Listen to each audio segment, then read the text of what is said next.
Hi everyone, this is Jim. Welcome to this Blitz test postmortem. This is a postmortem of a Blitz game number 266.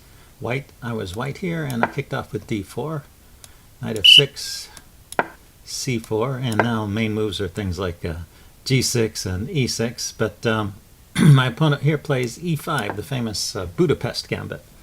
So it's safe to take the pawn. Let's go ahead and take it. And then knight g4 is the most common move here. Knight e4 is a little bit riskier for black. And now if you want to try and hold on to the pawn, you can do that with the move bishop f4 and then later knight c3. But typically what happens is your pawn structure gets damaged. So even in that line, a lot of times you end up losing the pawn in order to preserve a decent pawn structure on the queen side.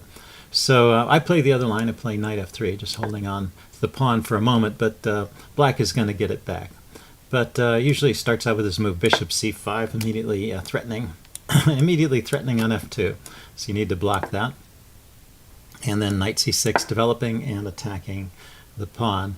And now I just continue development here with knight c3. It looks like bishop e2 is a move here, but this is okay. So far so good. So knight takes, and usually go ahead and exchange rather than leaving that hanging over your head. And then f4 is the chess engine recommendation to keep an advantage. That seems like a really strange move to me. You'll see it's also not in the opening book because it'll leave you with this backwards e-pawn, at least for the moment. And it'll make, if you push the e-pawn forward, it'll certainly make it difficult to castle. So I would be reluctant to play a move like f4, but you know, the engine is indicating that's a strong candidate there, so maybe something to explore at some point. I just play the normal move here, bishop e2, castles. And now my opponent plays d6. So rook e8, I guess, is a primary alternative there, but these are both good moves. And you see that white has some opening advantage, but it's not huge. It's no more than the advantage in any other opening. So this is a decent way for black to play. What's interesting here, you know, if I don't like the move f4, it says the only other move to keep an advantage at this point is knight a4, which is a move I really didn't consider. And if you look at the opening book, f4 and knight a4 are the two moves here. Just kind of harassing black's pieces and asking them what they're doing on these squares. Maybe they're not really stable on these squares. I had the idea of harassing the bishop. My plan was to do it with this moves a3, b4, just expanding on the queen side, getting some kind of minority attack going with 3 pawns against 4. You know, I've used that strategy before successfully, but you know, the engine doesn't approve, and it actually didn't work out so well in this game. So it may be the case that this is just too slow, and you'll see in a few moves. Well, one problem is that black plays a5 immediately, and it stops my plan of b4. And now it's pretty much equal, so black has equalized with this opening, which is unusual. Normally white is supposed to keep some advantage, but you'll see at that critical moment I really needed either to play f4 or knight a4 to keep any kind of edge. Okay, so I continue with rook b1, just trying to set up this pawn. Bishop e6, attacking my c-pawn. I need to defend. And queen h4. So black's play has been really strong and logical. Notice that each move has developed a piece and sometimes makes a threat. I wasn't sure the queen really belonged on h4, but you know, it's out there putting lateral pressure on the c-pawn, discouraging me from playing b4, and may have some ideas of attacking on the king side too. So all in all, I think a pretty good play from black here. So I go knight d5. Maybe queen c2 is a move here, or just developing the bishop to b2. I get in trouble in a few moves, and so I need to find alternatives somewhere along the way. So it's about equal here. So queen c2 or bishop b2 are moves to consider.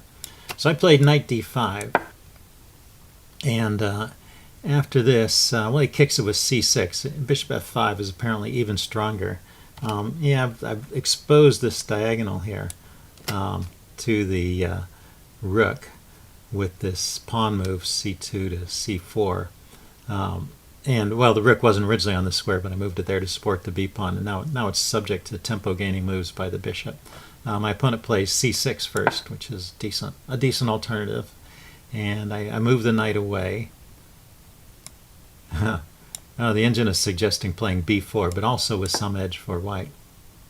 I mean for black. Black's still keeping an edge. And now bishop f5. It's the only move to keep an edge for black, but it's good enough and easy enough to find. My opponent finds that. Now the rook has to go somewhere. I put it back on a1, thinking, well, maybe I'll need to support this pawn at some point.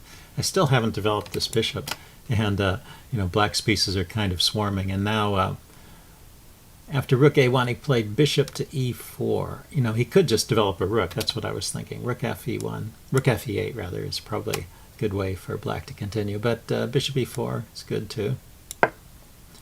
Starting to aim his pieces at my vulnerable squares on the king side. So I went knight d3. I just want to try and trade off some of these pieces that are attacking. But okay, so that was a mistake as well. So knight h5. Pretty interesting move. Oh, okay, there's this idea of knight h5 and then rerouting it to g3, I guess, where it would be provide some support for the king side. Although the engine gives knight h5 and then knight back to f4, which makes you wonder what it's thinking. But anyway, I went knight d3, trying to trade off some of these pieces. He went queen g5, immediately threatening on g2, and now I sort of have to do something about this threat. I didn't think of this move. Knight e1 would have been a good way to defend. Or knight back to f4. Instead I played f3. And this just loses a pawn, which I saw, but I didn't see during the game any way out. So after this forced sequence of moves, he took on d3 first. Okay, this is still winning. I was going off on a variation unintentionally. I take, and then he takes here with check. Now I don't want to take back because queen here check would win the bishop. So I have to move my king to h1. So knight takes, queen takes, and now bishop takes c1. And the smoke is cleared. Well, I take back. And black is just a clear pawn up. He has a weakness here, so I have some ideas of trying to get some counterplay going against the pawn weakness. So I wouldn't give up at this point just because I'm a pawn down, but black continues to play well here with queen c5, supporting his pawn, and attacking my a pawn. And I really didn't see anything. Well, okay, I could have played a4, but then these pawns are locked up in a structure which is rigid, and I won't ever be able to get any action going on the queen side. So I defend with the rook. My opponent plays rook fe8, bringing his rook out. I bring my rook to d1 with the idea of attacking this pawn, and he plays rook e3, attacking my queen. And now, if you didn't see the game, I played queen d6 here, and that turns out to be a big mistake. So this is your tactical quiz opportunity for this video. What would black reply after queen takes d6? Okay, I'm going to give the answer away now. I took, and after queen takes d6, just rook e1 check. And this is a really neat tactic. Dana McKenzie wrote an article about this for Chess Life. He called this the hook and ladder technique. So the rook comes down here and delivers check to the king. The king has no move, so I'm forced to take the rook. That's my only choice, only legal move. And then he grabs my queen. So the idea of hook and ladder is that the queen is climbed up a ladder supported by the rook. I guess the rook is the ladder. And so this move, rook to e1 check, is the hook grabbing the ladder, pulling it out, and the queen falls. So after that, I resigned. A short game, but a pretty cute tactic at the end, and I think a good example play from black. Good example of how to play the Budapest gambit. So I hope you guys enjoyed that. Leave any comments you have in the section below, and I will see you again soon. Bye.